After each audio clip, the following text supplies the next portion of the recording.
ሰውንም ነፍሱ በሐሳብ የምታጫውተውን የምናውቅ ስንሆን በእርግጥ ፈጠር ነው። እኛም ከደም ጋኑ ጅማት ይበልጥ ወደ እርሱ ቅርብ ነን። አንድ ቀን ዑመር መንገድ ወጣ። ከአቡ ዑበይዳ ጋር አንዲት ሴትዮ መንገድ ላይ ያገኘችው። አለችው፣ አንተ ዑመር።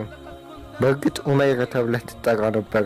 በኡካዝ የገበያ ቦታ ሕፃናትን ስታሯሩጥ። ብዙም አልቆየህ ዑመር ተባልክ። ከዛም ብዙም አልቆየህ አሚራል ሙእሚኒን እስክትሆን ድረስ።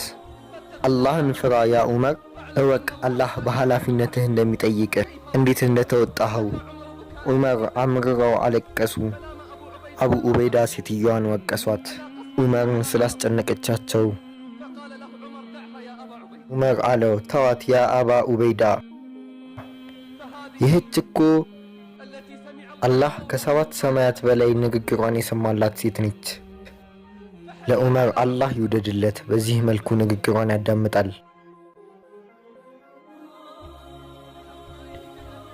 ከአላህ ጀለ ፊል ኡላ ስሞች መካከል አልበሲር ይገኛል። ማለትም እይታ አለው፣ የሚያይበት ጥራት ይገባው። እንደዚህ ማለትም ያስይዛል።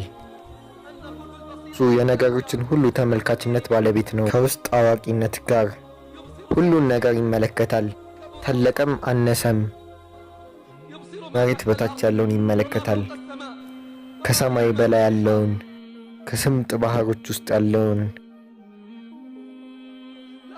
አይኖች አያገኙትም፣ እርሱም አይኖችን ያያል። እሱም ርህራሄ ረቂቁ ውስጥ አዋቂ ነው። በዱንያ አይኖች አይመለከቱትም።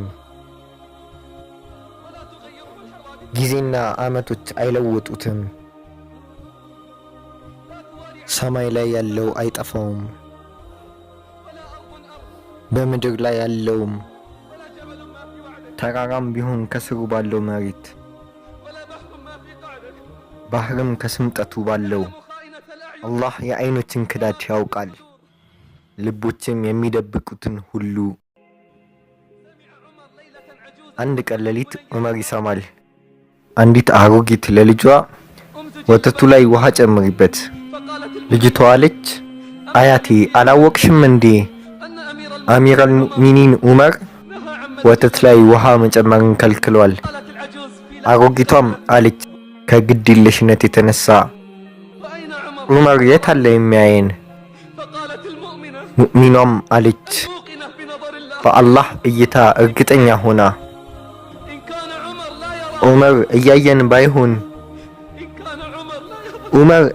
ባይሆን የዑመር ጌታ ያየናል። ኢብኑ ዑመር ወደ አንድ በረሃ ላይ ፍየል የሚጠብቅ ሰው ሄዱ። ለሱ አሉት ሊፈትኑት፣ ከነዚህ ፍየሎች አንዷን ሽጥልን አለ። እኔ አደራ የተጣለብኝ ጠባቂ ነኝ። ኢብኑ ዑመርም ኢማኑን ሊሞክሩት ለባለቤቱ ተኩላ በላት በለው። ፍየል ጠባቂውም አለ ልቡ በአላህ ፍራቻ የተሞላ ሆኖ፣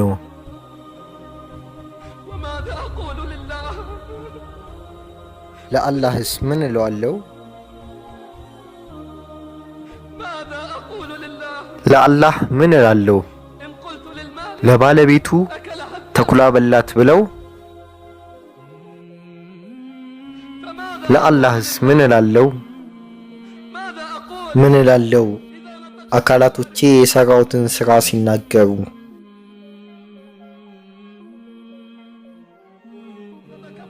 ኢብኑ ዑመር አለቀሱ። ነፃ የሚያወጣው ሰው ላኩለትና እንደዚህ አሉት፣ ይህች ንግግር በዱንያ ነፃ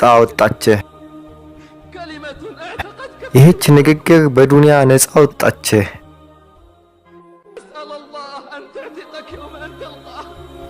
አላህን እለምንልሃለሁ እሱን የምትገናኝበት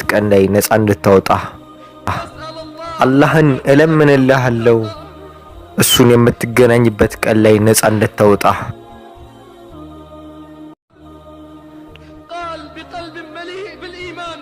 ልቡ በኢማን ተሞልቶ እንደዛ አለ። አላህ ያየኛል የሚለውን ስሜት ከመረዳት ጋር ለአላህ ምን እለዋለሁ? የኢማንህን ደረጃ ማወቅ ከፈለክ ብቻህን በምትሆን ጊዜ ራስህን ተመልከት። ብቻህን ስትሆን ራስህን ተመልከት። ኢማን ረክዓተይን በመስገድ ወይም ቀንን በመጾም አይገለጽም። ነገር ግን ግልጽ ይሆናል ራስን ከመታገልና ስሜትን በማሸነፍ። ወላሂ ዩሱፍ ዓለይሂ ሰላም ደስተኛና እድለኛ አልሆነም በዚሁ መልኩ ቢሆን እንጂ። በጌታው ፊት መቆምን የፈራ ሰውማ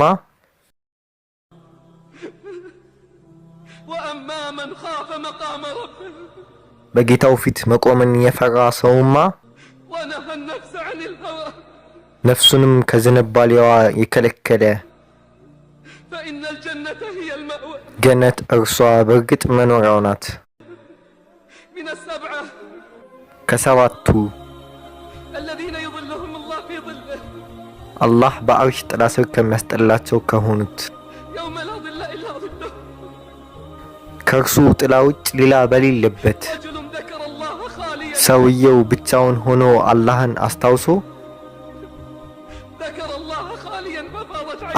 አስታውሶ አይኑ ያነባችለት ነው። ሌላኛው ክብርና የውበት ባለቤት የሆነች ሴት ለዝሙት ጠርታው አለ እኔ አላህን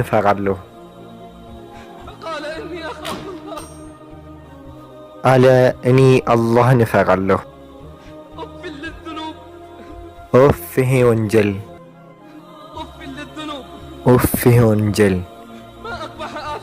እንዴት አይነት ውርደት ነው የሚያስከትለው?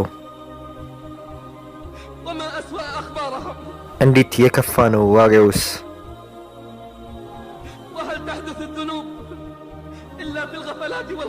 ወንጀል ብቻ በመሆንና በዝንጋቴ ውስጥ ብቻ አይፈጠርም።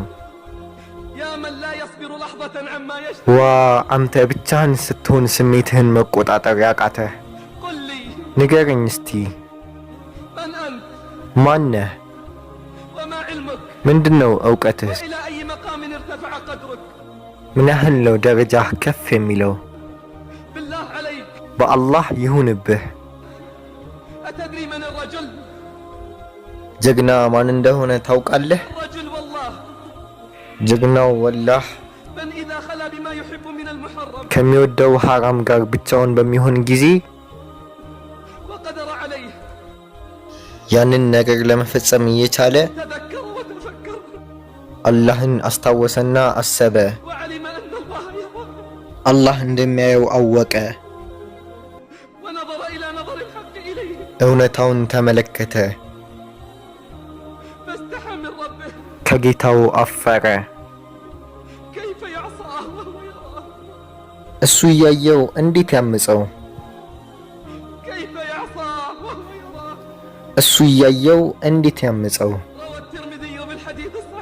ትርሚዚ ሰሂህ በሆነ ሐዲስ እንደዘገቡት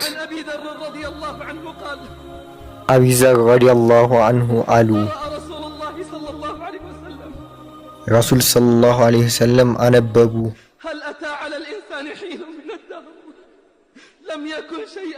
በሰው ላይ የሚታወስ ነገር ሳይሆን ከዘመናት የተወሰነ ጊዜ በእርግጥ አልፎበታል እስኪጨርሱ ድረስ አነበቡትና እንደዚህ አሉ እኔ እናንተ የማታዩትን አያለሁ እናንተ የማትሰሙትን እሰማለሁ። ሰማይ ተንቀጠቀጠች፣ ልትንቀጠቀጥም ተገባት።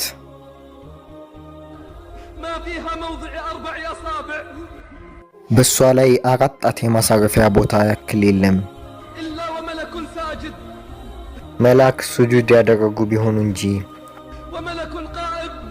የቆመ መልአክ ያለ ቢሆን እንጂ ወላሂ እኔ የማውቀውን ብታውቁ ኖሮ ትንሽን ስቃችሁ ብዙን ባለቀሳችሁ ነበር። ነፍስህ ወንጀልን ያሰበች ጊዜ የአላህን እይታ አስታውሳት። አላህን ደካማ ተመልካች አድርገህ አታስበው። ምናልባት አንድ ቀን ብቻህን ስትሆን ጥርጣሬ ከተሰማህ ነፍስህ ወደ ወንጀል እየጠራችህ ነው። ለነፍስህ በላት ከጌታሽ እይታ እፍረት ይሰማሽ። ጨለማን የፈጠረ ጌታ ያየኛል። እሱ እንደማያይህ ያመንክ ከሆነ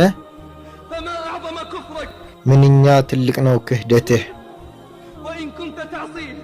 እሱ እንደማያይህ እያወክ ከሆነ የምታመፀው ምንኛ ያልታደልክ ነህ። ምንኛ ያልታደልክ ነህ። ምንኛ ክብርህ ዝቅ አለ። አንተ ምስኪን፣ በየትኛው ሰውነትህ ነው አላህ ፊት የምትቆመው? በየትኛው ምላስህ ነው የምትመልሰው? ለጥያቄህ መልስ አዘጋጅ፣ ለመልሱ ደግሞ ትክክለኛውን